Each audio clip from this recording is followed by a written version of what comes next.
She had worked that store counter for 11 years, tallying accounts, hauling crates, never once complaining, while the whole town looked straight through her like glass. Then a stranger rode into Red Hollow with money in his pocket and questions nobody else could answer, and he kept coming back. Not for her sister, not for the mayor's daughter, for her. And when he finally stood up in front of everyone and said her name out loud, the silence that followed wasn't admiration. It was shock. It was rage. Because a town that has decided what you're worth doesn't forgive you for proving them wrong. Stay with us until the very end. This story will remind you what it feels like to finally be seen. If this speaks to you, hit that like button, subscribe to join our family, and drop your city and country in the comments. I want to see exactly how far this story travels. The morning Wyatt Blackwood rode into Red Hollow, Clara Whitmore was elbow-deep in a torn sack of cornmeal that had split open on the storeroom floor. She heard the hooves on the main road. Everyone did. The town was small enough that a single rider could pull curtains back from windows. But she didn't look up. She was calculating the loss in her head, figuring out how she'd write it in the ledger without her father seeing it as her fault, which he would, even though the sack had been stored wrong by her brother 2 weeks prior. She swept the cornmeal into a bucket, pressed the numbers behind her eyes until they settled, and went back out front to open the register for the day. The store was called Whitmore and Sons, which had always struck Clara as a particular kind of joke, since there were no sons. There was her father, Aldous, who had bad knees and a worse temper, and there was her younger sister Lillian, who was considered too pretty for inventory work, and there was Clara, who had been running the actual business since she was 17. She was 28 now. The sign had never changed. She was tallying the morning receipts when the door opened and a man she didn't recognize walked in. He was tall, dusty from the road, wearing a hat that had seen hard weather. He moved through the door without the usual hesitation strangers had in unfamiliar stores. No awkward scanning of the shelves, no clearing of the throat. He walked in like a man who was used to walking into rooms and finding what he needed. Clara glanced up once, noted the quality of his boots, and went back to her numbers. "Morning," he said. "Morning." She didn't look up again. "If you're looking for feed, we're low on oats but full on barley. Hardware's on the east wall, dry goods in the back." There was a brief pause. "I'm looking for information," he said. That made her set her pencil down. Men passing through Red Hollow usually wanted one of three things: supplies, a room, or directions out. Information was unusual. She looked at him properly for the first time. He was somewhere in his mid-30s, square-jawed, with the kind of tired in his eyes that came from making hard decisions over a long period of time rather than from a bad night's sleep. "What kind of information?" she asked. "Land," he said. "I've been told there are parcels running north of town toward the creek bend. I want to know what's actually up there before I talk to anyone official about it." Clara leaned back slightly. "Who told you to ask about that land?" "Man named Purvis, down at the county seat. Said if I wanted real answers, I should skip the land office and find whoever actually knew the territory." She studied him for a moment. Purvis was a surveyor she'd helped twice over the years, once when his own maps had turned out to be wrong, and once when she'd flagged a boundary dispute that would have cost a family their homestead. If he'd sent this man to her, that meant something. "The north parcels," she said carefully, "have problems." "What kind?" "The creek bend looks stable on paper, but it shifts every spring thaw. Any structure you put within 200 yards of the eastern bank is going to flood in bad years. The Hartley family built there in '79 and lost a barn inside of 3 seasons." She paused. "There's also a mineral rights issue on the northwest corner that's been sitting in probate for 6 years. Nobody's resolved it. If you build on it before that's settled, you could end up in court even if you bought the land clean." The man was quiet for a moment. He pulled off his hat and set it on the counter. "How do you know that?" he asked. It wasn't a challenge. It was genuine. "Because I've been watching this territory for 11 years, Clara said. "I keep track of what happens to land around here. Who sells, who loses, why. It helps me know who can pay their accounts and who can't." He looked at her differently then. Not the way men usually looked at Clara, which was to say, not really looking at all, but with a focus that was almost uncomfortable in its directness. "Is there good land?" he asked, "or is it all problems?" "There's a parcel on the South Ridge," she said. 60 acres, good drainage, protected from the north wind by the tree line. The family that held it moved to Oregon 2 years ago, and their son hasn't done anything with it. It's not listed anywhere official yet, but it will be soon." "What's the son's name?" "Amos Greer. He drinks at the saloon on Friday nights. He's reasonable when he's sober." The man looked at her for a long moment, and then something shifted in his expression. A small thing, but Clara caught it. It wasn't attraction. It was recognition. The kind a person felt when they found something they hadn't expected. "Thank you," he said, and he meant it in a way that wasn't polite performance. "I'm Wyatt Blackwood." "Clara Whitmore." She picked her pencil back up. "The ridgeland will go fast once people notice it. I wouldn't wait long." He nodded, picked up his hat, and left. Clara went back to her numbers. She did not think about him again until he came back on Thursday. He bought a pair of work gloves and a coil of rope, nothing he couldn't have gotten at the supply house on the other end of town. And while she was wrapping them, he asked her about the water rights that ran with the South Ridge property. She told him what she knew. He asked a follow-up question that told her he'd already done some homework since Monday, and she adjusted her answer accordingly. He wasn't looking for someone to hand him easy reassurance. He wanted accurate information, and he was sharp enough to tell the difference. He left without staying long. He came back again the following Monday. Then the Thursday after that. Red Hollow was a small town, and small towns noticed patterns before the people in them did. By the third visit, Dora Haynes at the millinery had mentioned it to Grace Pollard at the post office. By the fourth, Clara's mother had heard about it. Eugenia Whitmore was not a cruel woman, but she was a practical one, which in Clara's experience often produced the same results. She came into the storeroom on a Wednesday afternoon while Clara was reconciling the month's accounts, sat down across the work table without being invited, and folded her hands. "People are talking," she said. "People always talk," Clara said, without looking up. "About Mr. Blackwood coming to see you." Clara set her pencil down. "He comes to buy things and ask questions about the land. He's trying to establish a ranch. I know the territory. It's practical." "Clara." Her mother's voice had that particular flatness it got when she was about to say something she'd already decided couldn't be argued with. "Men like that don't end up with women like you." Clara looked at her. "That's not a cruelty," Eugenia said quickly, the way people said things when they suspected it was. "It's just the way things work. He's wealthy, he's new, he's going to have options. And your sister—" "Lillian doesn't know anything about this land," Clara said. "That's not the point." "Then what is the point?" Her mother pressed her lips together. "Don't build anything in your head that isn't there. You'll embarrass yourself." Clara pulled her ledger back in front of her. "I'm not building anything. I'm answering questions." Eugenia stood, smoothed her skirt, and left without another word.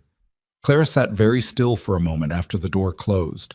Then she picked her pencil back up and found her place in the column of numbers, and she did not let herself think about what her mother had meant, because she already knew exactly what her mother had meant, and thinking about it would only make the numbers blur.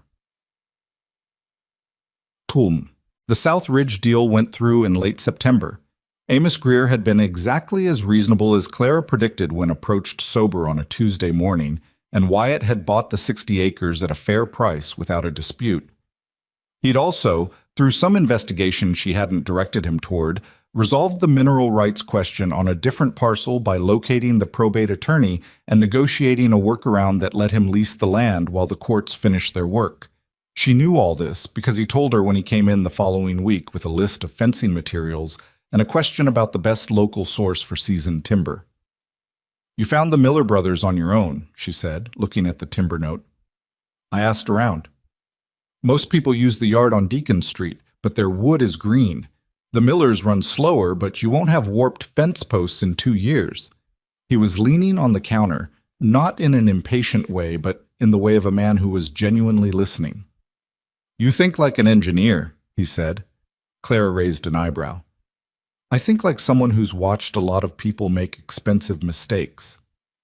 "Same thing most of the time." He paused. "I'd like your honest opinion on something." "You've been getting my honest opinion for 2 months." "A different kind." He straightened slightly. I'm bringing in a foreman from down south, a man named Reeves. He's good with cattle, but he doesn't know this territory. I'm thinking about putting together a kind of informal council. People I can ask when I need to understand something local. I'd want you to be part of that. Clara was quiet for a moment. That's not a typical arrangement, she said. No, he agreed. People will have opinions about it. People already have opinions about everything, he said. I've stopped using that as a measuring stick. She thought about her mother's voice. Men like that don't end up with women like you. I'll think about it, she said. He nodded. That was enough for him, which was itself unusual.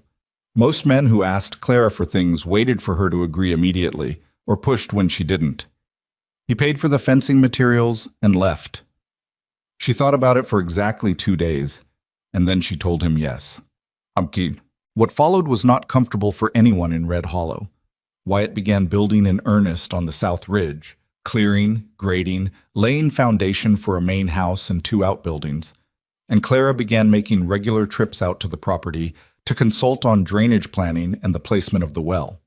She went in the late afternoon, after the store was closed, sometimes on Saturdays. She wore her work boots and brought her survey notes. The talk shifted. It stopped being casual gossip and became something with more edge to it. Clara could feel it when she walked into the dry goods store down the street, and conversation paused a half-second too long before resuming. She could see it in the way Agnes Cutter at the church social looked at her, not with malice exactly, but with the careful pity women reserve for other women who were about to be disappointed. Her sister Lillian cornered her in the kitchen one Sunday evening. Lillian was 23 and genuinely lovely in the way that made men trip over their own feet, and she had always been kind to Clara in the vague, distracted way of someone who'd never needed to think hard about anything. Are you courting him? Lillian asked, direct as a hammer. No, Clara said, but you're out there all the time. I'm consulting. Lillian sat down at the kitchen table and looked at her with something that surprised Clara. Not jealousy, not condescension, but a kind of worried earnestness. Clara, he's rich. He's going to have women coming from all directions once that ranch is built. You know that, right? I know that. I don't want you to get hurt. I'm not expecting anything, Clara said, and she meant it, almost completely. He needs information. I have it. That's all it is. Lillian looked unconvinced, but let it go. Clara washed the supper dishes and tried not to notice that her hands were steadier than her thoughts. The night the main house framing went up, Wyatt built a small fire near the foundation site, and a few of the men who'd helped with the day's work stayed to eat. Clara had come by to drop off survey notes on the well placement, intending to stay 10 minutes. She stayed 2 hours. Not because Wyatt pressed her to. He didn't. But because the conversation at that fire was the most alive she'd felt in years. The men talked about the land, about cattle markets, about weather patterns, and what they meant for next spring, and Clara found herself talking back without the small, careful editing she usually applied to everything she said in public. At some point, the other men drifted away, and it was just her and Wyatt at the edge of the fire's light, and he asked her something nobody had ever asked her before. What do you want? Not for the store, not for your family, for yourself. Clara looked at the fire for a long moment. I want to stop being invisible, she said. It came out quieter than she intended and more honest than was comfortable. He didn't say anything immediately, didn't rush to reassure her, just let the words sit there in the dark the way they deserved to.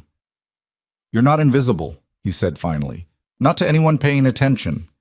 Clara picked up her notes and stood. Her face felt warm that had nothing to do with the fire.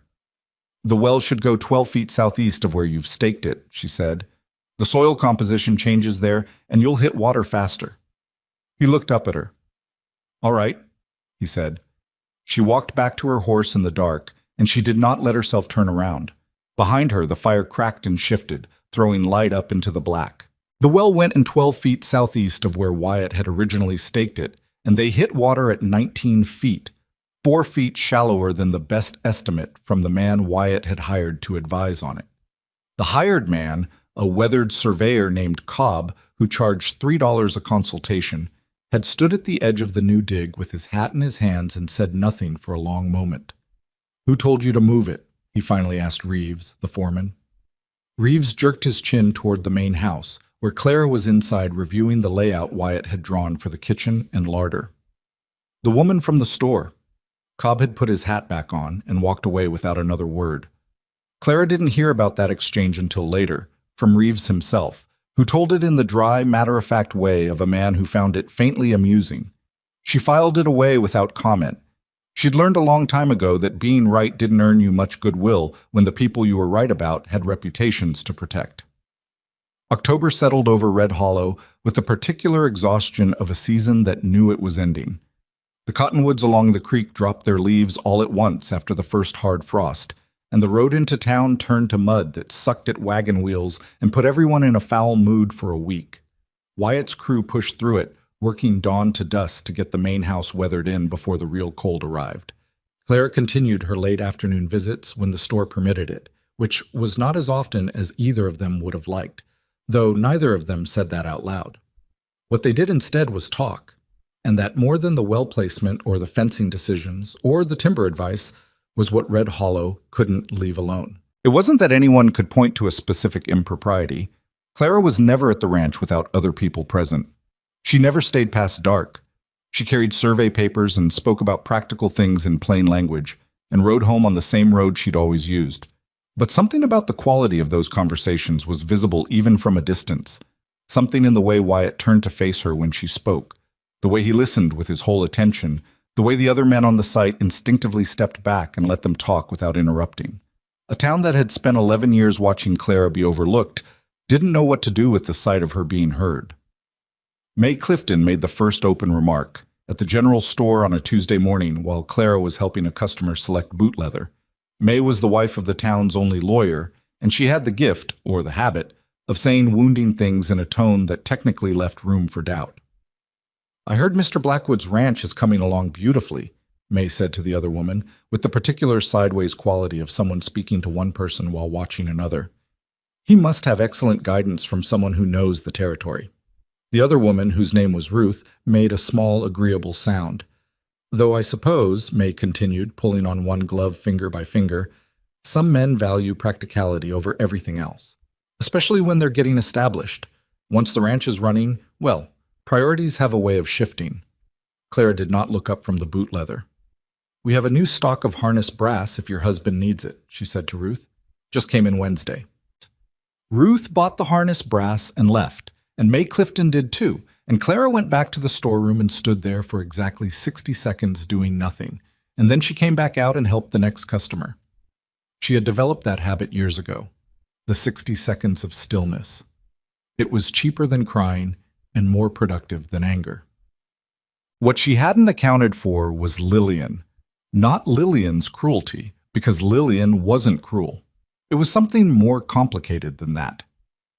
Sometime in late October, Lillian began finding reasons to come by the store in the late afternoons, on the days Clara sometimes rode out to the ridge. She'd help with a shelf or wrap a package or make tea, and it was only after the third or fourth time that Clara understood what she was doing. Lillian wanted to be introduced. It happened on a Thursday when Wyatt came in for a specific type of brass hinge Clara had special ordered for him, and Lillian happened to be standing at the far end of the counter. Wyatt nodded a hello to Lillian the way he would have nodded to anyone, courteous, brief, and then turned to Clara and asked about the hardware. 4 sets like you ordered, Clara said. I also pulled a sample of the heavier gauge in case you want to look at it for the barn doors. Different price, but it'll hold better in the wind. He looked at the sample, turned it over, asked a question about the mounting bracket. Clara answered. They worked through it in the fast, focused shorthand they'd developed over months of this. Half sentences, finishing thoughts, numbers batted back and forth, a nod when something was settled. Lillian stood at the end of the counter and said nothing. When Wyatt left, she was quiet for a long moment. Then she said, not unkindly, "He didn't even look at me." "He was here for hardware," Clara said. "Clara." Lillian set down the cloth she was holding.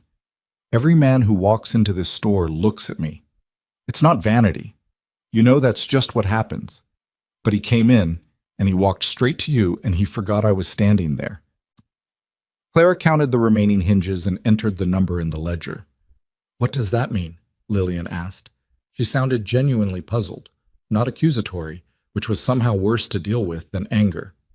It means he needed hinges, Clara said, but they both knew that wasn't all she meant, and neither of them pushed it further. The break came from a direction Clara hadn't watched closely enough. His name was Douglas Pratt, and he was the kind of man who wore prosperity like a coat he'd borrowed from someone larger. He'd come into money through a combination of land speculation and a timber contract, and had been the closest thing Red Hollow had to a wealthy bachelor for 3 years running. He was handsome in an overly careful way, always well-shaved, always in a good hat, and he had long made it known, through social channels that Clara barely occupied, that he considered Lillian Whitmore a serious prospect. He appeared at the counter on a Wednesday morning in early November with a transaction that didn't require coming to the store at all. He could have sent a hand, and stood there making conversation about nothing for 20 minutes before he got to the point. "I understand you've been spending time out at the Blackwood property," he said. He'd waited until there were no other customers. Clara looked at him. "I've been consulting on the land. I know the territory. So does Cobb," Pratt said, "and he charges for it proper." "I'm sure he does." Pratt set both hands on the counter. It was a specific kind of gesture, taking up space. "Miss Whitmore, I'll be direct with you." "I'd appreciate that. Blackwood's a stranger here. He doesn't know how things work yet. A man like that, he'll take what help is available and he'll be grateful, and then he'll look around and see the whole territory clearly, and he'll make choices that match his position." He paused. "I don't want your feelings hurt when that happens." Clara looked at him for a moment. Something cold had settled behind her sternum. "Mr. Pratt," she said, "have I ever given you any reason to think I make decisions based on feelings rather than facts?" He seemed mildly surprised. "I'm just saying, I know what you're saying." She picked up her pencil. "I have 3 customers coming in this morning. Was there something you actually needed from the store?" He bought a tin of tobacco he didn't need and left. Clara finished her morning without speaking to anyone she didn't have to, and at the end of the day she sat alone in the storeroom with the account books and admitted to herself, for the first time with real clarity, that she was not as unaffected as she'd been pretending to be. She was not a fool. She understood what her mother meant, what Lillian meant, what May Clifton meant, what Douglas Pratt meant. They were all pointing at the same thing from different directions. Women like Clara did not get chosen. They got used. They got thanked. And then the man with money and options looked up from what was practical and found something prettier to stand beside him. She believed that. She had spent 28 years believing it because every piece of evidence available to her pointed that direction. What she couldn't account for was the feeling at the fire that night, the way Wyatt had asked, "What do you want?" and actually waited for an answer. That might mean nothing. She was old enough to know that a man could be genuinely curious about a woman's mind and still not choose her for his life. The two things weren't contradictory. They were just painful. She closed the ledger and went home. She pulled back a little after that. Not entirely. She still answered his questions when he came in, still found the information he needed, but she declined the next 2 invitations to come to the Ridge for consultations that could have been handled by note. She told herself it was pragmatism.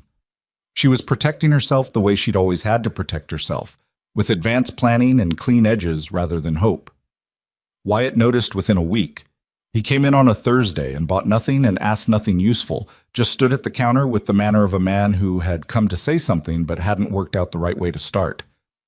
"You've been avoiding the property," he said finally. "I've been busy. It's the end of season accounts."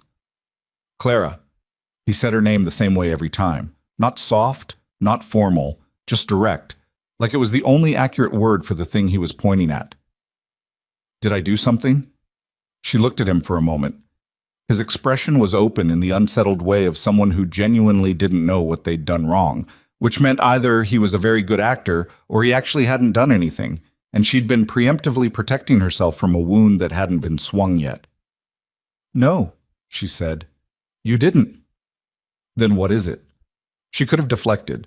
She was good at deflecting, but something about the way he asked, without pressure, without impatience, just a plain question from a man who was used to getting plain answers from her, made the deflection feel more dishonest than usual. "People talk," she said. "I know people talk." It's not the same for me as it is for you, she said. You're new here. You don't have to live inside what they say. I do. And what they're saying, she stopped. What are they saying? She chose her words with the precision she applied to account entries. That I'm useful to you now. And that when the ranch is established and you look up, you'll realize you've been taking advice from the wrong Whitmore sister. The silence that followed was long enough to be uncomfortable, which she supposed was honest. Is that what you think? He asked. I think it's worth considering. That's not what I asked. She looked at the window, then back at him. I don't know what I think. I know what the evidence suggests. Wyatt was quiet for a moment.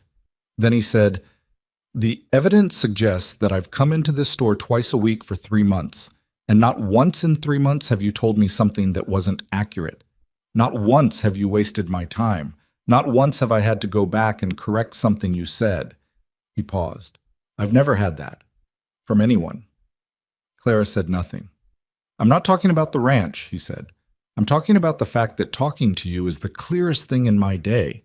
That's not practical usefulness. That's something else. The store was empty except for the two of them. Outside, the November wind pushed leaves across the road in small, indifferent spirals. Wyatt, she said carefully, I need you to understand something. I'm not 17 years old. I don't have the luxury of not thinking 2 steps ahead. I know that. Then you know why I need to be careful. He nodded slowly. I know. He put his hat back on. I'm not asking you to stop being careful. I'm asking you to not assume the worst before anything's actually happened. He left without buying anything. Clara stood at the window and watched him ride up the street, and she thought about what it would cost her, the exact specific cost, if she let herself believe him and turned out to be wrong. It was a number she couldn't calculate yet, and that, more than anything, was what frightened her. She went back to the ridge on Saturday.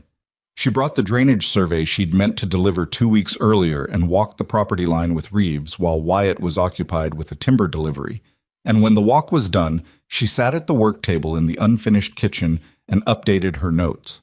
The house was beginning to look like a house. Real walls, real roof, a fireplace that drew correctly on the first try, which Reeves claimed was luck, but Clara knew was because she'd flagged the chimney placement in August. Wyatt found her at the table when the timber delivery was squared away. He didn't say anything about the conversation at the store. Neither did she. They talked about the drainage and the expected snowfall and the question of whether to run a fence along the south property line before winter or wait until spring. Clara said wait. The ground was too hard now and the posts wouldn't seat right. He agreed, as he almost always agreed with things that were logical, and they moved on to the next item. At no point did anyone say anything about what had been said at the store, but there was something slightly different in the air, not resolved, not dismissed, just acknowledged, like the way you could feel a change in the weather before you could see it. She rode home in the early dark with her survey notes tucked under her arm and the cold coming in fast from the north, and she thought about what Wyatt had said. Not practical usefulness. That's something else. She'd spent 11 years being useful. She knew exactly what that felt like, the particular colorless satisfaction of a job done correctly and barely noticed. This was not that. And she was running out of ways to convince herself it was. The winter that year was the kind that made people mean. It came early and stayed past its welcome. And by February, the whole of Red Hollow had been cooped up long enough that small irritations had grown into genuine grievances, and genuine grievances had hardened into the kind of positions people defend, not because they believe in them, but because they've held them long enough that backing down feels like losing. The roads were bad, the firewood was expensive. 2 families on the north end of town had lost cattle to the cold, and the mood at the general store and the saloon and the church social had that particular edge that came from people who had been uncomfortable for too long and needed something to blame it on. Clara worked through all of it. The store did well in hard winters because people needed things, and she kept the shelves stocked, which required a kind of forward planning that her father had never bothered with, and that she'd been doing quietly on her own for 6 years. She ordered ahead, tracked what sold fast when the cold came, kept relationships with 2 suppliers in the county seat that meant she got stock when other stores ran dry. None of this was noticed or commented on. The store made money, which her father took as a sign that things were basically running themselves. She and Wyatt continued their arrangement through the winter, though the visits changed shape out of necessity. He couldn't always get a rider down from the ridge when the road was bad, and she couldn't always leave the store. They developed a system of written notes that Reeves carried back and forth. Practical questions, practical answers, occasionally something that wandered a sentence or two beyond the strictly practical before correcting itself. Clara kept those notes. She didn't examine too closely why she kept them. The ranch was taking form. She could see it in the questions he asked, which had shifted from the foundational, where to build, where to dig, to the operational. Questions about cattle prices and the local market for beef, about which neighbors were reliable and which were the kind of reliable that evaporated under pressure. She answered all of it. She'd been watching this territory for 11 years. She knew things about people that they'd forgotten she knew, because forgetting Clara Whitmore knew things was a habit most of Red Hollow had settled into comfortably. By March, when the thaw finally came and the road turned back to mud before settling into something passable, 3 things had shifted in ways she was only beginning to calculate. The first was that Wyatt's ranch was no longer a construction project. It was a working operation, small, yet 20 head and a hired hand besides Reeves, but real. The South Ridge had been transformed from a neglected parcel into something with fences and order and purpose. And when people rode past on the upper road, they looked at it the way people looked at things that had exceeded expectations.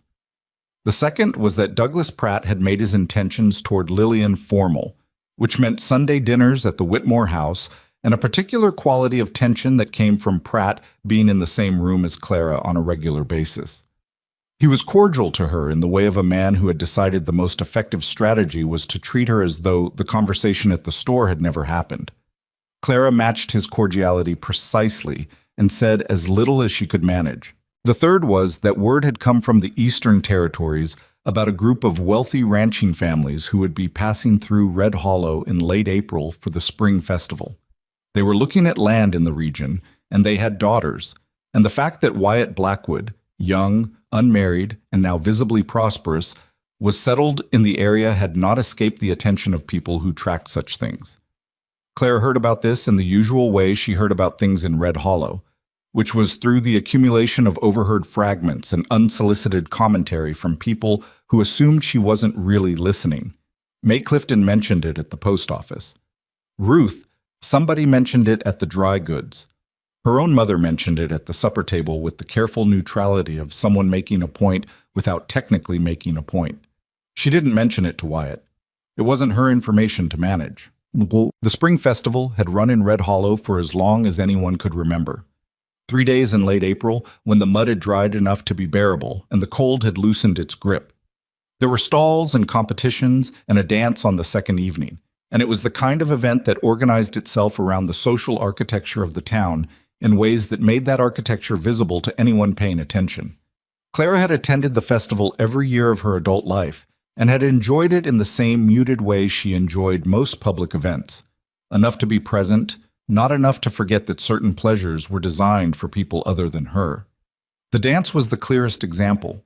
She'd stood at its edges more times than she'd counted, watching the town reorganize itself into pairs, knowing she would not be one of the pairs, going home at a reasonable hour and not discussing it with anyone. This year felt different before it started, and she didn't trust that feeling.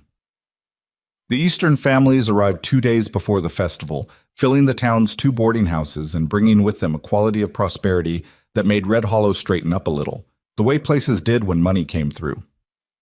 Clara watched from the store window as carriages moved down the main road. She counted 3 families, each with at least one daughter of an appropriate age, all of them wearing clothes that didn't come from anywhere near this county. She went back to her accounts. Wyatt came in the following morning with a look on his face that she had learned to read over the winter as the expression he wore when something was irritating him that he couldn't practically address. "The Harmon family sent a dinner invitation," he said, without preamble. "The Harmons from the East? Apparently they know people who know about the South Ridge. They want to discuss land in the area." He paused. "Their daughter came with the invitation personally, with her mother." Clara kept her face arranged in a neutral configuration. "That's not unusual for a festival week." "No," he said. He looked at her for a moment. "I told them I had a prior commitment for dinner." Do you? I do now, he said. If you'll let me take you to the festival supper on Thursday. The store was quiet. Outside, a wagon moved past on the drying road. Clara set down what she was holding, which happened to be a tally sheet, and looked at him directly. Wyatt, you need to think about what you're doing. I have thought about it. The Harmon family has money and connections. That's useful for a new operation.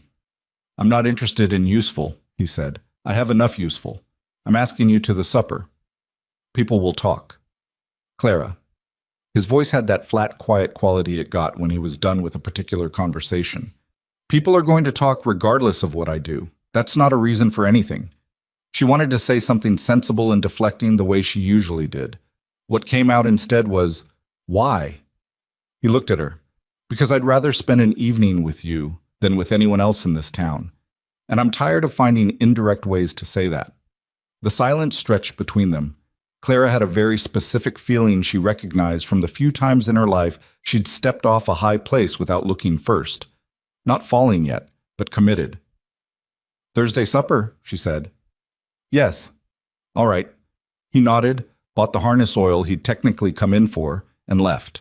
Clara stood at the counter for a moment after the door closed. Then she pulled out a fresh sheet and tried to continue the tally, and found she couldn't quite remember where she'd been. The talk that started after Thursday supper was not the gentle, speculative kind that had been running all winter. It had weight to it now. Clara wore the dark green dress she'd bought 3 years ago for a funeral and had barely worn since, and she sat beside Wyatt at the long supper table at the festival grounds.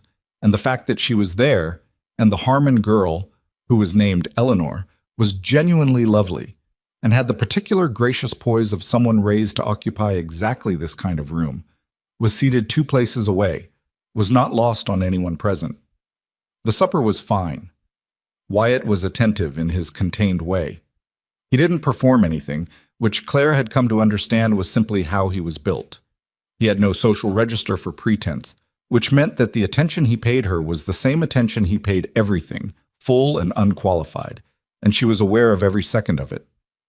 Eleanor Harmon was also well-mannered enough to be gracious across the table, which almost made it worse, because Clara had been prepared to dislike her and found she couldn't.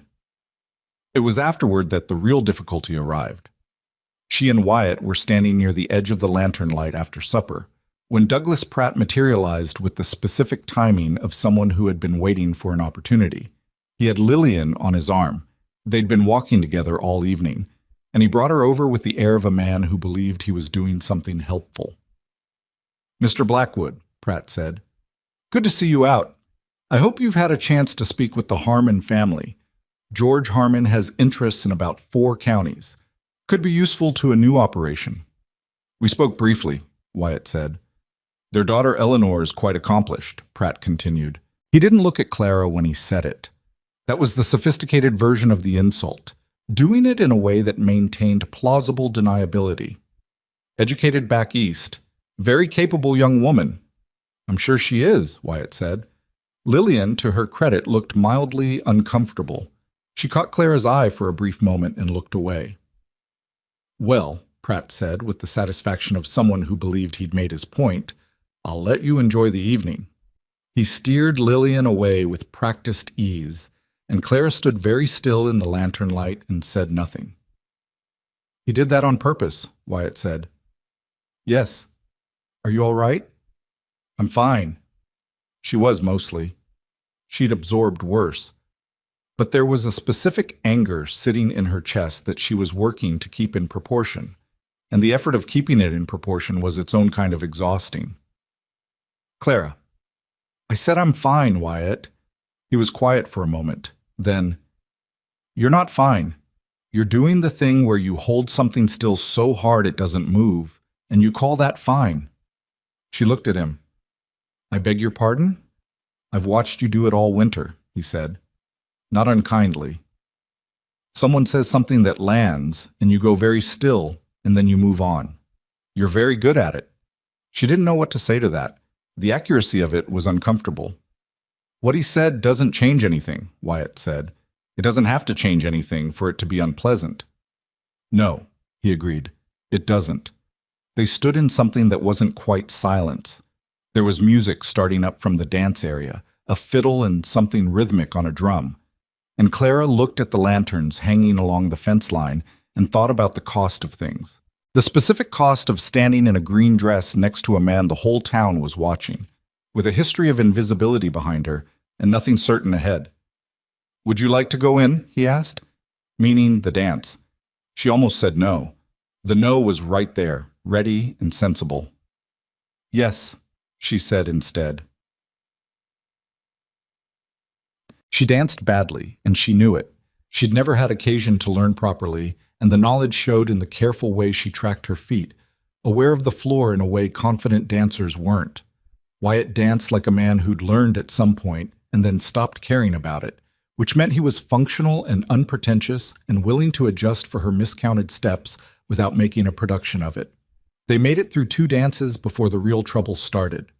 It came in the form of Martha Gable, who was 60 years old and had strong opinions that she'd never seen any reason to keep private. She was standing with a cluster of women near the refreshment table, and her voice was the kind that carried without effort. "I'll say what nobody else will," Martha announced to the women around her, but pitched at a volume that served a wider audience. "It's not right. He could have his pick, and he's out there dancing with the Whitmore girl when the Harmon family is standing right here. What kind of statement does that make about his judgment?" One of the other women said something low that Clara couldn't hear. "Oh, I like Clara fine," Martha said, which was the specific preface people used before saying something they knew they shouldn't. "She's useful and she's smart. But useful and smart doesn't make a match. A man of his position needs a wife who can hold her own in company. Clara's going to embarrass him inside of a year." Clara had stopped moving. Wyatt had heard it too. She felt the change in how he held himself. A slight shift, a stillness. "Wyatt," she started, but he was already turning.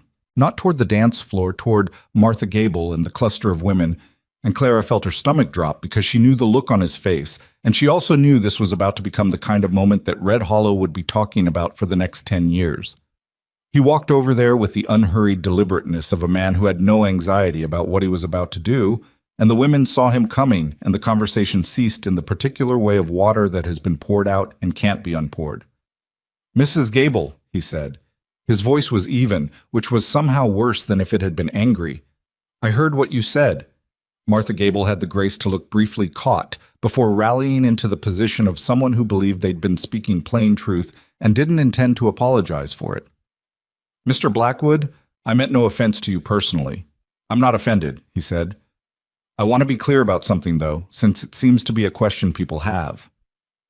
The music had not stopped, but the corner of the room had gone quiet enough that the words carried to everyone standing near.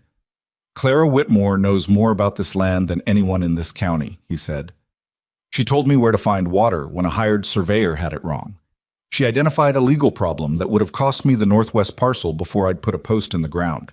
She's kept her family's business running for 11 years while working 2 jobs worth of labor without a title for either one." He paused. "I can't think of a single person in this room I'd rather have beside me, including people with more fashionable educations." Martha Gable said nothing. The women around her said nothing. Someone near the refreshments coughed. Wyatt turned and walked back to where Clara was standing, and the expression on his face when he reached her was not triumph. It was something quieter than that, something with more cost in it. Clara looked at him. Her heart was doing something she couldn't regulate. "You didn't have to do that," she said. "I know," he said. "It's going to make things more complicated." "Probably." He offered his hand for the next dance, which the fiddle was beginning without them. "Come on." She took his hand, and if the whole room was watching, which it was, entirely without pretense, she found that for the first time in a very long time, she didn't particularly care. The morning after the festival, Red Hollow had the quality of a room where someone has just said something irreversible. Clara felt it when she opened the store at 7. The first customer was old Pete Alderman, who came in for tobacco every Thursday without variation, and he looked at her with an expression she couldn't entirely classify. Not hostile, not warm, something in between that was perhaps the closest Pete Alderman ever came to reassessment. He paid for his tobacco and left without his usual commentary on the weather, which for Pete constituted a significant departure from routine. The second customer was May Clifton. May came in under the pretense of needing thread, which she selected with unusual deliberateness, and then stood at the counter while Clara measured it out and said, in the careful tone of someone testing ice before putting their full weight on it, "Well, last night was something." "It was a nice festival," Clara said. "Mr. Blackwood made quite an impression." "He usually does." May watched her wrap the thread. "You're not going to say anything interesting about it, are you?" "I'm going to say the thread is 4 cents and ask if you need anything else." May paid her 4 cents and left, and Clara allowed herself exactly no reaction until the door was closed, and then she permitted herself a small, private exhale that was not quite a laugh. What Wyatt had said to Martha Gable had traveled through Red Hollow with the speed that only the most socially combustible information achieved. Clara knew this because by mid-morning she'd heard 3 separate versions of it from 3 separate customers, each version slightly more dramatic than the last. In the third version, Wyatt had apparently reduced Martha to tears, which was so far from what had actually happened that Clara wondered if the person telling it had been in the same room. Martha Gable did not cry. Martha Gable was constructed of different materials entirely. What was consistent across all 3 versions was the basic fact. Wyatt Blackwood had stood up in front of the town and said Clara Whitmore's name like it mattered. That part nobody embellished, because it didn't need embellishing. She was still processing what that meant when Wyatt himself appeared at noon. He came in without the usual pretext of needing something and stood at the counter and looked at her and said, "How bad is it?" "Define bad." "People angry." "Some people," she said. "Some people seem more recalibrating." She paused. "Martha Gable apparently told someone at the boarding house this morning that you were impulsive and would regret it. She said it in a tone that suggested she's planning to be present when you do." Wyatt absorbed this without visible distress. "What do you think?" Clara looked at him for a moment. "I think you said something true in a room full of people who didn't want to hear it, and now you have to live in that room for a long time." "So do you."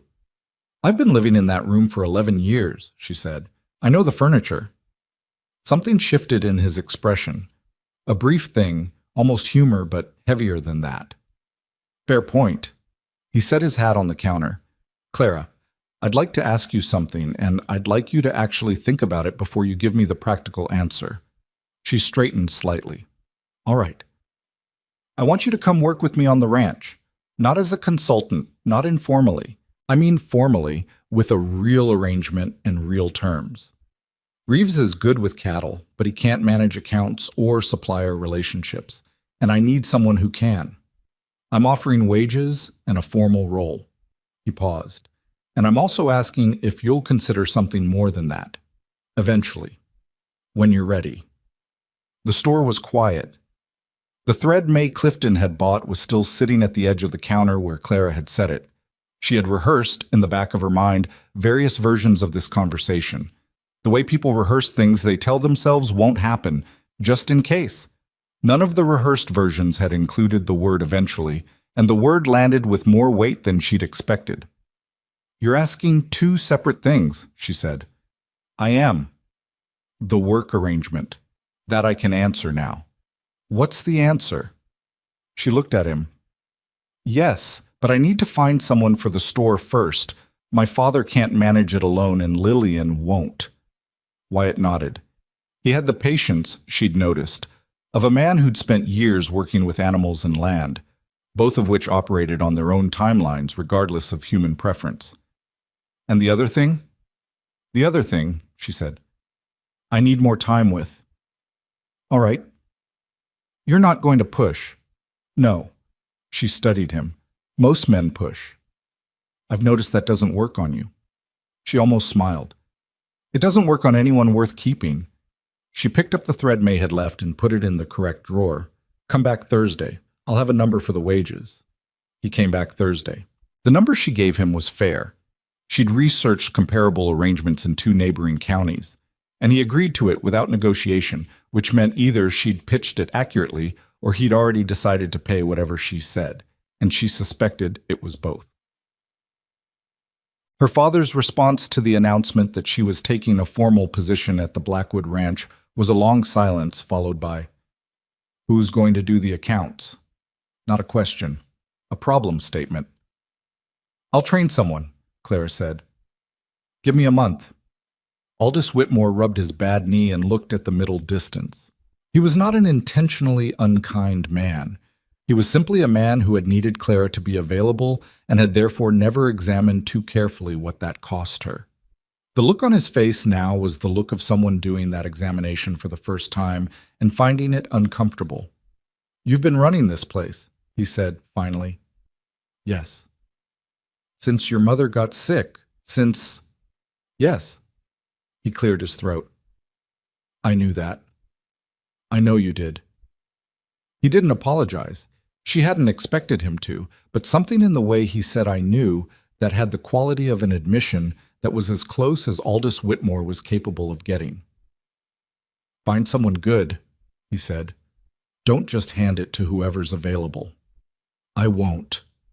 She found someone in 3 weeks, a young woman named Frances Potts who was 19 and quick with numbers and had been working at the hotel doing laundry because it was the only work available to her. Clara spent 4 weeks training her, and Frances turned out to be one of those people who only needed to be shown something once. By the end of the month, Clara was checking Frances's work and finding nothing to correct. She told her father Frances was ready. He grunted, which was agreement. She started at the ranch on a Monday in late May. What she discovered in the first 2 weeks was that the ranch's operational problems were more tangled than Wyatt had let on. Not out of deception, she thought, but because he'd been managing them alone and had perhaps stopped seeing some of them clearly. The supplier relationships were the worst of it. Reeves had been handling purchases through whatever vendor was closest when something was needed, which meant inconsistent quality, variable pricing, and no leverage in any direction. Clara spent the first week just mapping what they were buying, from whom, and at what cost. She brought the results to Wyatt on a Friday evening at the kitchen table, which had become, over the winter of note passing and late afternoon consultations, something close to their regular working arrangement. "You're overpaying for salt and underpaying for your cattle," she said, spreading her notes across the table. "That's backwards.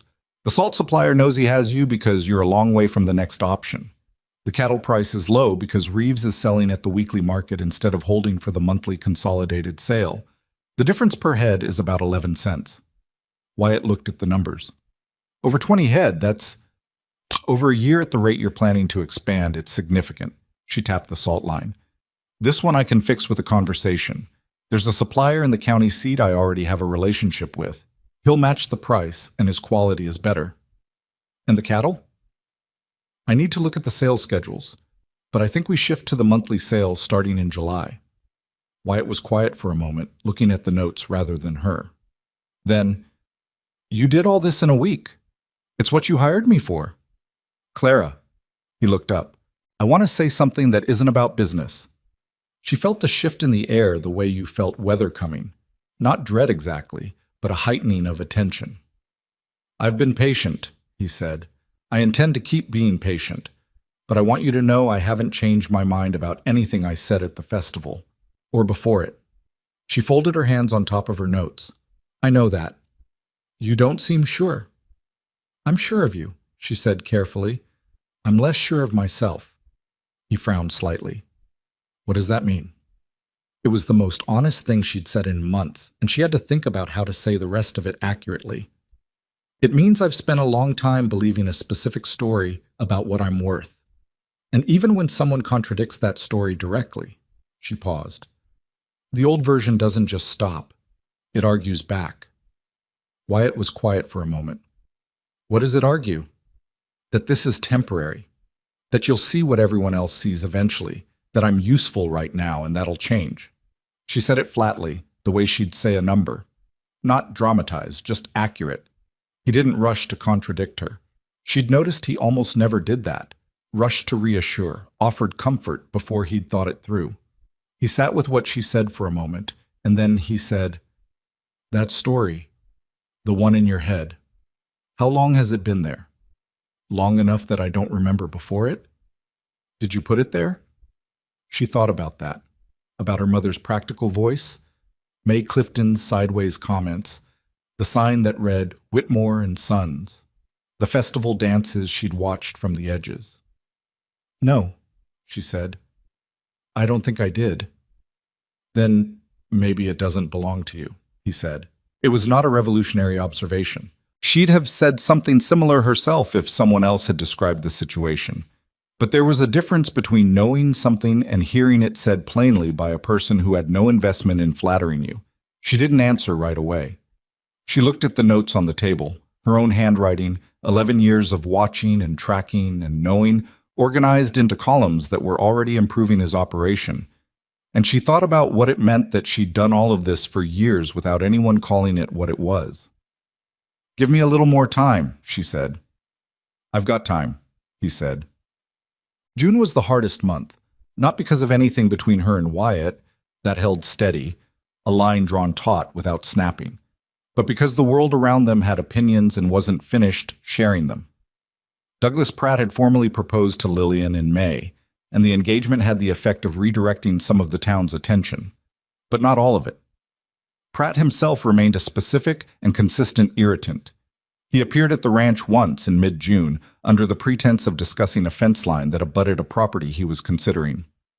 Clara was at the work table in the main room when he arrived, and she watched him register her presence with the particular tightening around the eyes that people showed when they found something in a room they hadn't expected. He was cordial to Wyatt. He barely looked at Clara, which was worse than hostility. Hostility at least acknowledged you were there. After the fence question was handled and Pratt had been walked back to his horse, Wyatt came inside and found Clara exactly where he'd left her, working through a column of figures with more precision than the column probably required. "He's going to be your brother-in-law," Wyatt said. "Yes." "How do you feel about that?" "I feel like Lillian made her own choice," Clara said, "which is what I'd want for her." She paused. "I feel less neutral about having to be in the same room with him at Christmas." Wyatt sat down across from her. "You don't have to manage how you feel about everything, you know." "I'm not managing it. I'm organizing it." "Is there a difference?" She considered. Organizing keeps things functional. Managing pretends they're not there. He looked at her for a moment with that full, direct attention that she'd never entirely adjusted to. "I mean it as a good thing," he said. "The way you're built. Sometimes I wonder if you let anything be hard." "Everything is hard," she said. "I just don't narrate it." He almost smiled at that. "Fair enough." She went back to the column of figures, and he went back to the work he'd been doing before Pratt arrived, and the afternoon moved forward in the way afternoons did when the work was real and the company was right.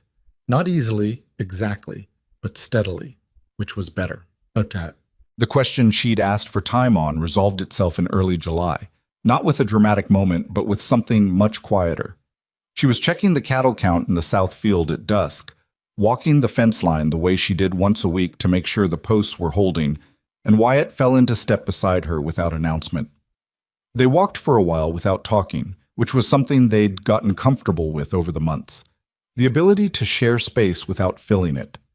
The light was doing the particular thing it did in early July on the ridge, going gold and then amber and then something that wasn't quite either, and the grass was high enough that it moved in the evening wind in long, slow waves. "I want to stay," she said. He looked at her. "Not just for the work," she said. "I want to stay." She had not planned to say it like that. Without preamble, without the careful framing she usually applied to significant statements. It had simply come out, the way things did when they'd been true long enough that containing them required more effort than releasing them. Wyatt stopped walking. She stopped too. "Clara Whitmore," he said, and there was something in the way he said her full name. Not formal, but deliberate, like he was making sure the record was accurate. "I've been wanting to ask you something properly."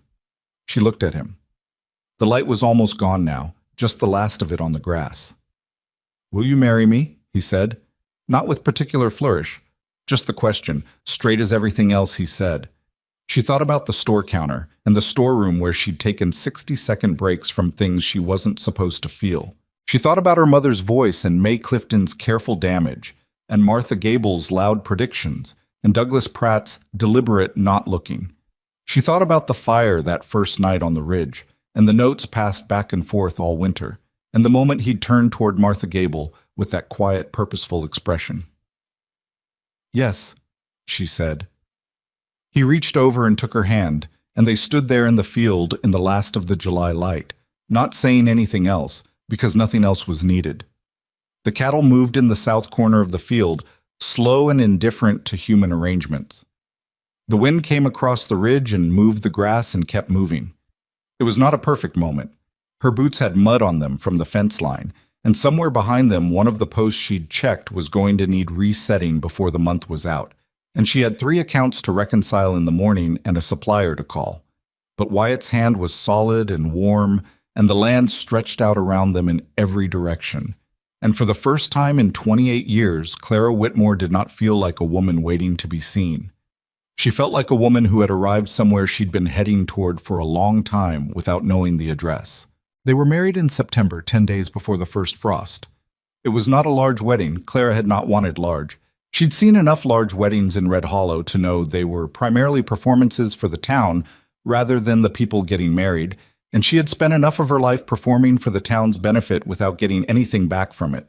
What she wanted was something real, and what they had was the judge who rode circuit through the county, 8 people who actually mattered, and the south field in the late afternoon light with the grass still green enough to be worth looking at. Her father came. He wore his good coat and shook Wyatt's hand with both of his, which was the most emotional gesture Aldous Whitmore was capable of, and Clara accepted it for what it was. Frances Potts came because Clara had asked her, and because Frances had quietly become the closest thing Clara had to a friend in the past year. Reeves came and stood slightly apart from everyone in the way of a man who was present out of genuine respect, but not comfortable with ceremonies. Lillian came with Douglas Pratt, and there was a moment, standing in the field before it started, when Lillian took Clara's hand and held it, and didn't say anything, which was more honest than anything she could have said. The judge read the words, and Clara and Wyatt said the ones they were supposed to say, and it was over in 20 minutes, and real in the way that only things without ornamentation tend to be. Afterward, standing at the edge of their field with the evening coming in cold from the north, Wyatt looked at her and said, "You all right?" "Yes," she said, and meant it without qualification for possibly the first time in her life when answering that question. Ma'am. The first year of marriage was not the easy part. Clara had not expected it to be, and she'd have been suspicious of anyone who told her it would be. They were 2 people who had both spent long stretches of their lives operating alone, which meant they had habits and methods and ways of solving problems that didn't automatically defer to another person's presence. There were arguments. Not the theatrical kind. Neither of them had the temperament for raised voices and slammed doors. But the quiet, hard kind that came from 2 people who were both convinced they were right, because both of them usually were, in different ways about different parts of the same problem. The worst of them was in February, over the cattle sales schedule. Clara had restructured their supplier relationships over the fall, and the numbers had improved significantly, but the monthly consolidated sales she'd pushed for was proving complicated.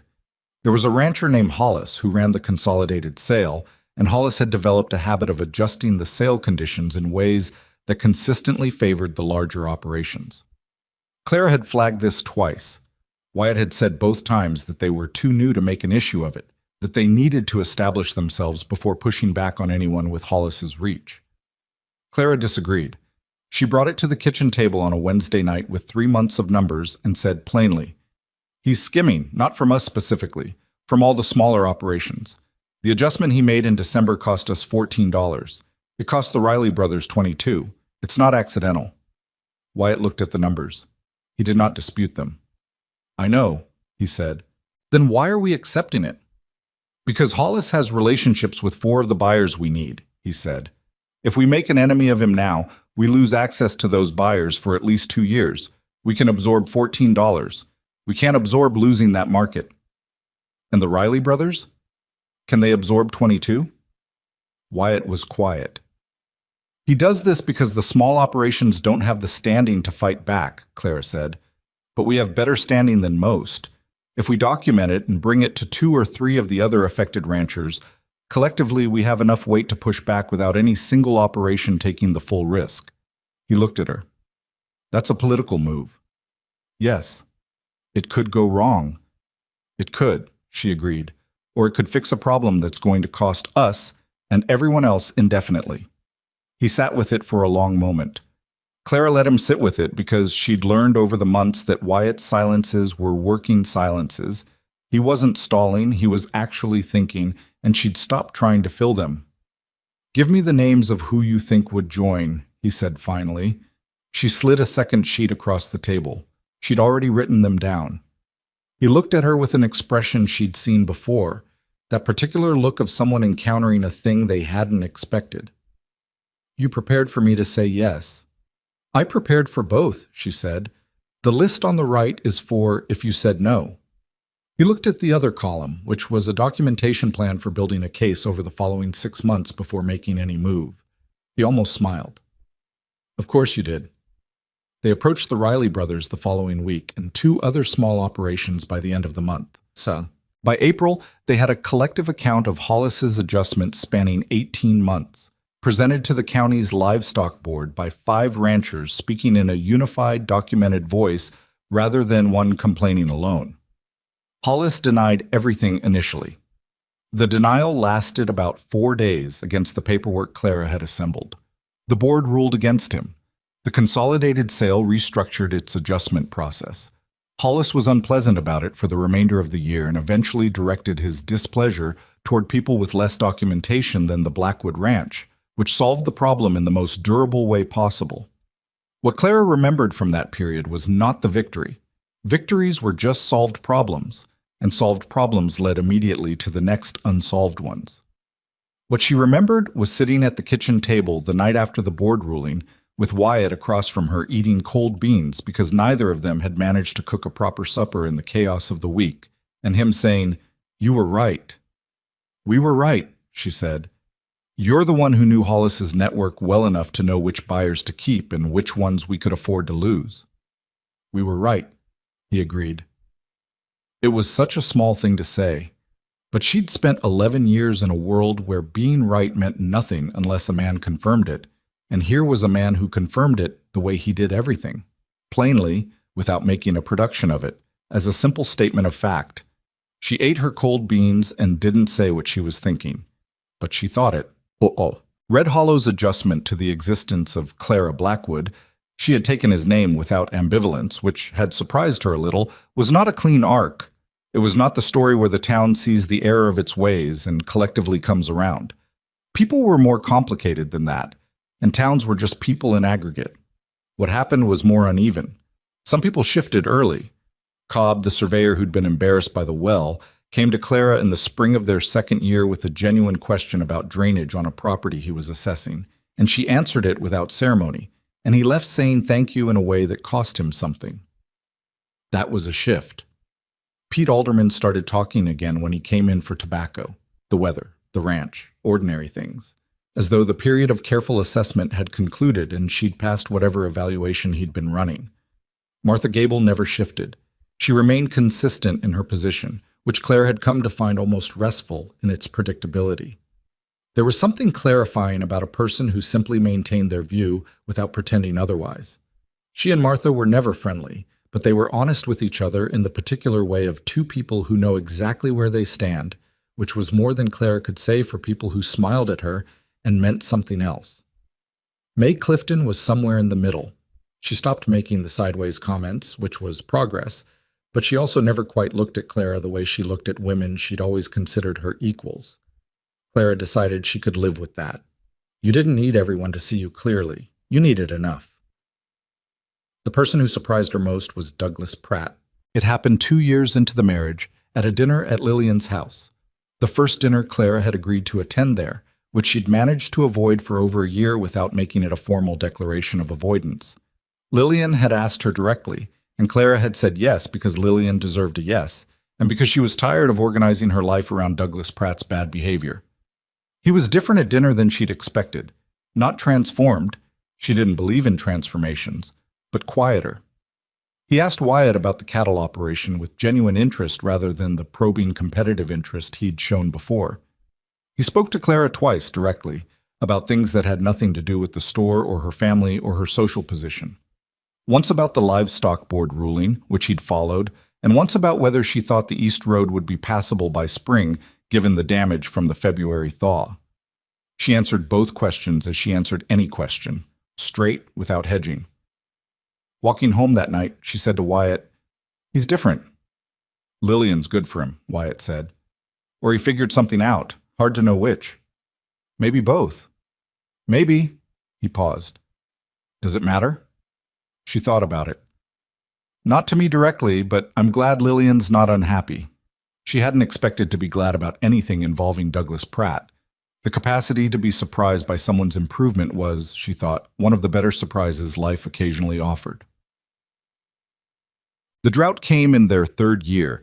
It arrived the way the worst things did. Not all at once, but incrementally, each dry week following the previous one, with enough hope between them that you kept believing it would break. It didn't break. By August, the creek at the north edge of their property was running at a third of its normal volume, and 2 of the 4 ranches adjacent to theirs had already started selling off cattle they couldn't afford to water and feed through another dry month. Clara had been watching the sky and the creek since May.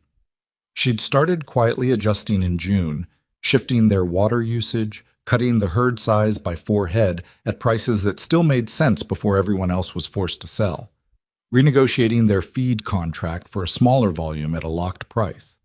Wyatt had asked why in June, and she'd said she didn't like how the creek looked. He'd looked at the creek, and then looked at her, and then said, "All right," and let her manage it. By August, he understood what she'd seen in June. They were not untouched by the drought. They lost grass on the south slope that would take 2 seasons to recover, and 3 weeks in August where the water situation required daily management that was exhausting and left no room for anything else. Reeves worked double hours without complaint. Clara worked beside him when the accounting allowed, because she'd learned that droughts didn't respect the division of labor, and the people who survived them were the people who covered whatever needed covering. The night in late August when the creek finally rose again, not much, a foot of water over 3 days that wasn't enough to call recovered but was enough to call surviving.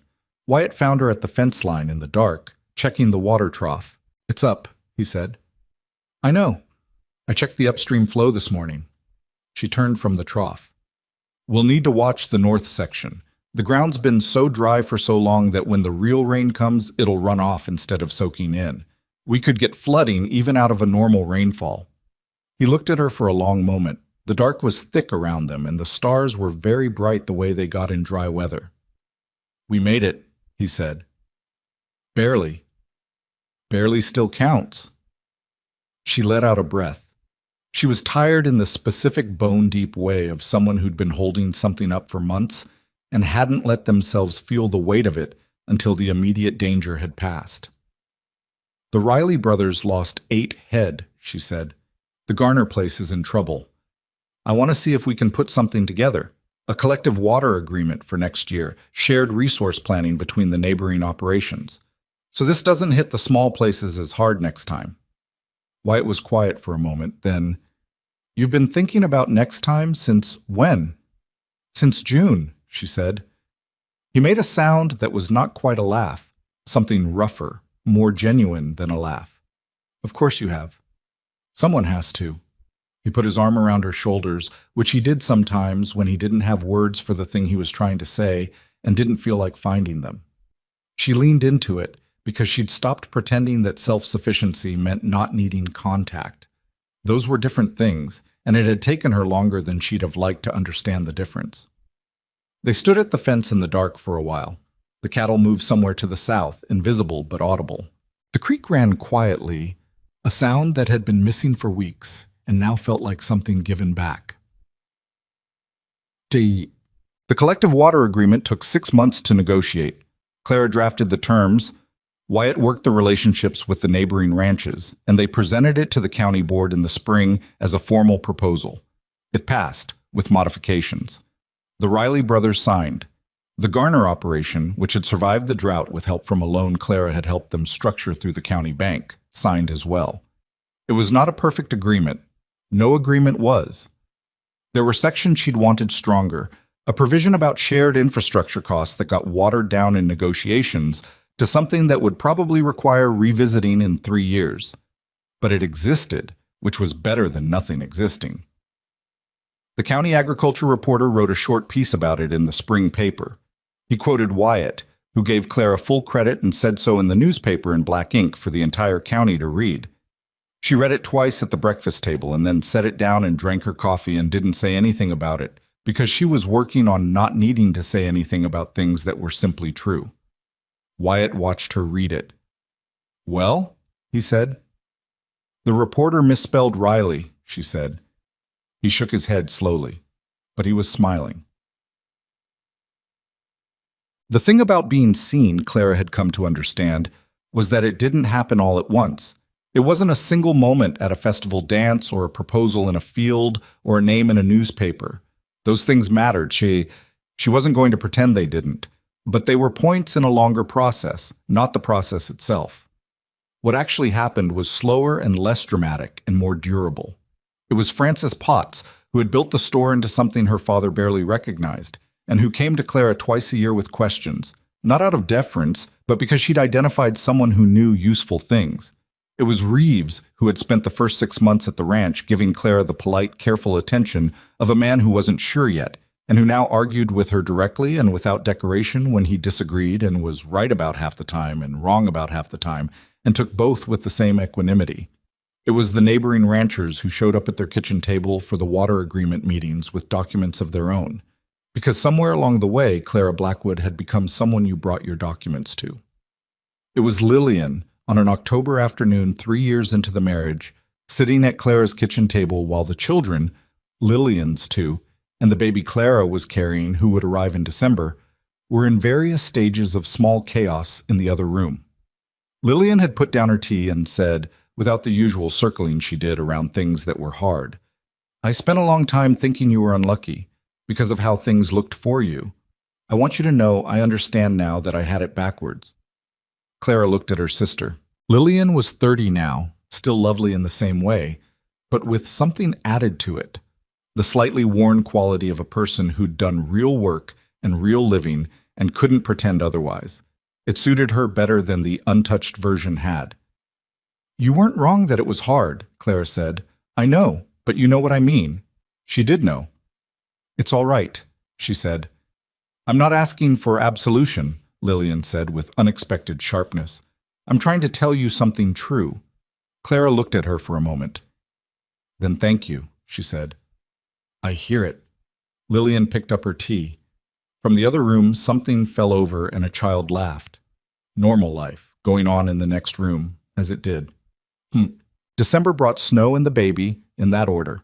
She was a girl, and they named her Ruth, not after anyone specific, just a name that felt solid, like something that would hold up under the weight of a person's life. She arrived without complication, but not without effort, which Clara considered an accurate preview of what the child herself would probably be like, based on available evidence.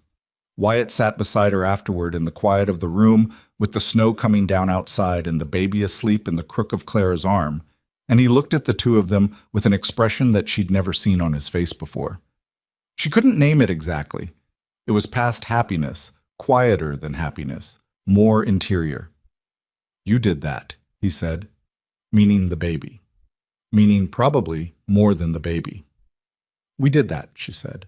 Same as she always said, because it was always true. She looked down at Ruth, who had the squashed, unfinished look of very new people, and thought about what this child would grow up knowing that Clara hadn't. She would grow up in a house where her mother had a name on the ranch's legal papers, not hidden in the account books. She would grow up watching her father treat her mother's opinions as information rather than interference. She would grow up in a territory where her mother's name was on a water agreement that protected 4 families, including her own. She would grow up, Clara hoped, without the specific story in her head that had lived in Clara's for so long. The one that said women like her waited in the background and were useful and were looked through. That story had been put there by 100 small moments, none of them dramatic. It would be replaced the same way. By 100 small moments, none of them dramatic, all of them adding up to a different kind of knowing. Clara couldn't guarantee the world would be easy for Ruth. She knew this territory. She knew exactly how hard it could be, how the droughts came, and the creek dropped, and people said things in public that they meant to land.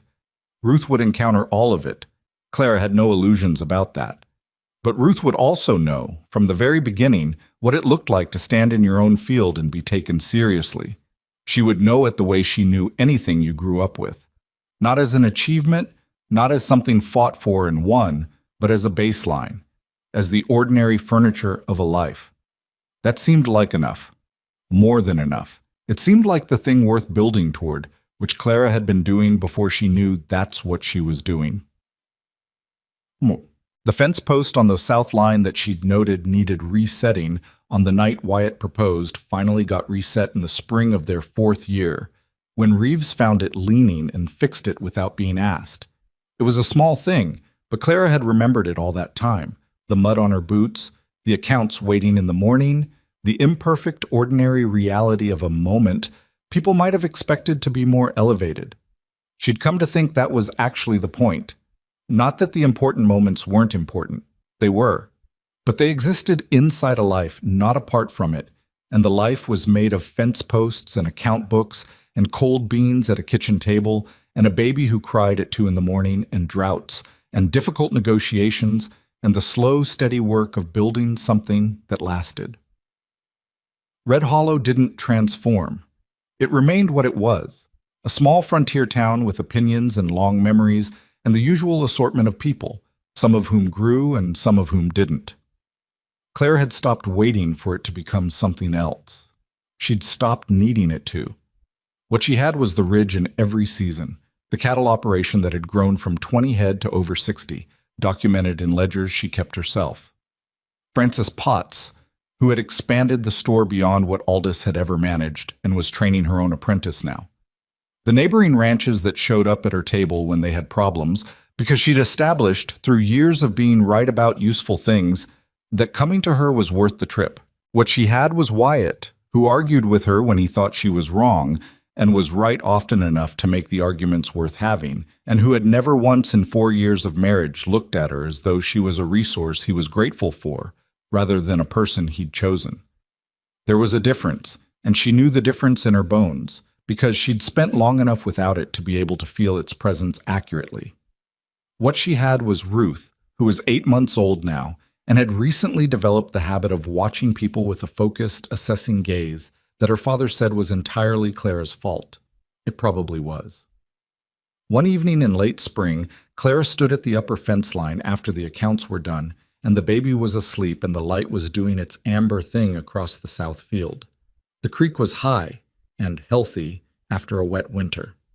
The cattle were where they were supposed to be. The fence held.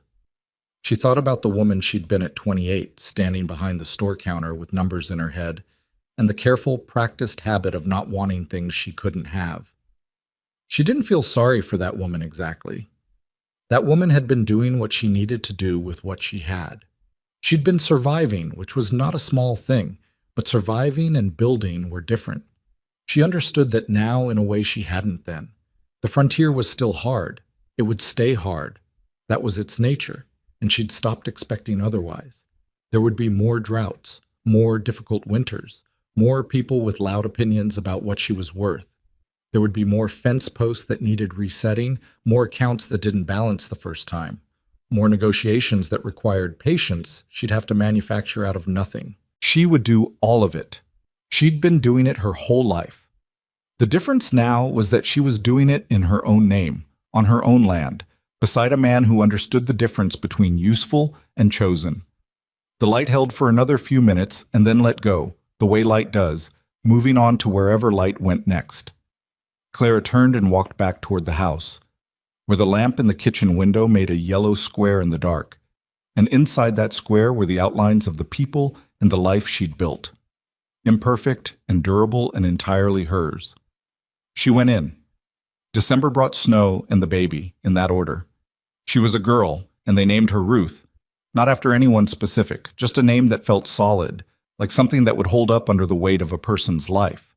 She arrived without complication, but not without effort, which Clara considered an accurate preview of what the child herself would probably be like, based on available evidence. Wyatt sat beside her afterward in the quiet of the room, with the snow coming down outside and the baby asleep in the crook of Clara's arm, and he looked at the two of them with an expression that she'd never seen on his face before. She couldn't name it exactly. It was past happiness, quieter than happiness, more interior. You did that, he said, meaning the baby, meaning probably more than the baby. We did that, she said, same as she always said, because it was always true. She looked down at Ruth, who had the squashed, unfinished look of very new people, and thought about what this child would grow up knowing that Clara hadn't. She would grow up in a house where her mother had a name on the ranch's legal papers, not hidden in the account books. She would grow up watching her father treat her mother's opinions as information rather than interference. She would grow up in a territory where her mother's name was on a water agreement that protected 4 families, including her own. She would grow up, Clara hoped, without the specific story in her head that had lived in Clara's for so long. The one that said women like her waited in the background and were useful and were looked through. That story had been put there by 100 small moments, none of them dramatic. It would be replaced the same way. By 100 small moments, none of them dramatic, all of them adding up to a different kind of knowing. Clara couldn't guarantee the world would be easy for Ruth. She knew this territory. She knew exactly how hard it could be. How the droughts came and the creek dropped and people said things in public that they meant to land. Ruth would encounter all of it. Clara had no illusions about that. But Ruth would also know, from the very beginning, what it looked like to stand in your own field and be taken seriously. She would know it the way she knew anything you grew up with, not as an achievement, not as something fought for and won, but as a baseline, as the ordinary furniture of a life. That seemed like enough. More than enough. It seemed like the thing worth building toward, which Clara had been doing before she knew that's what she was doing. Indaunt. The fence post on the south line that she'd noted needed resetting on the night Wyatt proposed finally got reset in the spring of their 4th year, when Reeves found it leaning and fixed it without being asked. It was a small thing, but Clara had remembered it all that time. The mud on her boots, the accounts waiting in the morning, the imperfect, ordinary reality of a moment people might have expected to be more elevated. She'd come to think that was actually the point. Not that the important moments weren't important, they were. But they existed inside a life, not apart from it, and the life was made of fence posts and account books and cold beans at a kitchen table, and a baby who cried at 2 a.m, and droughts and difficult negotiations, and the slow, steady work of building something that lasted. Red Hollow didn't transform. It remained what it was. A small frontier town with opinions and long memories and the usual assortment of people, some of whom grew and some of whom didn't.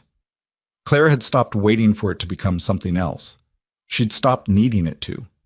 What she had was the ridge in every season, the cattle operation that had grown from 20 head to over 60, documented in ledgers she kept herself. Frances Potts, who had expanded the store beyond what Aldous had ever managed and was training her own apprentice now. The neighboring ranches that showed up at her table when they had problems because she'd established, through years of being right about useful things, that coming to her was worth the trip. What she had was Wyatt, who argued with her when he thought she was wrong and was right often enough to make the arguments worth having, and who had never once in 4 years of marriage looked at her as though she was a resource he was grateful for rather than a person he'd chosen. There was a difference, and she knew the difference in her bones, because she'd spent long enough without it to be able to feel its presence accurately. What she had was Ruth, who was 8 months old now, and had recently developed the habit of watching people with a focused, assessing gaze that her father said was entirely Clara's fault. It probably was. One evening in late spring, Clara stood at the upper fence line. After the accounts were done and the baby was asleep and the light was doing its amber thing across the south field, the creek was high and healthy after a wet winter. The cattle were where they were supposed to be. The fence held.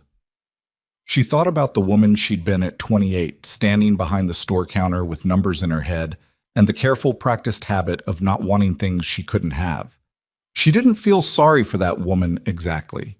That woman had been doing what she needed to do with what she had. She'd been surviving, which was not a small thing, but surviving and building were different. She understood that now in a way she hadn't then. The frontier was still hard. It would stay hard. That was its nature, and she'd stopped expecting otherwise. There would be more droughts, more difficult winters, More people with loud opinions about what she was worth. There would be more fence posts that needed resetting, more accounts that didn't balance the first time, more negotiations that required patience she'd have to manufacture out of nothing. She would do all of it. She'd been doing it her whole life.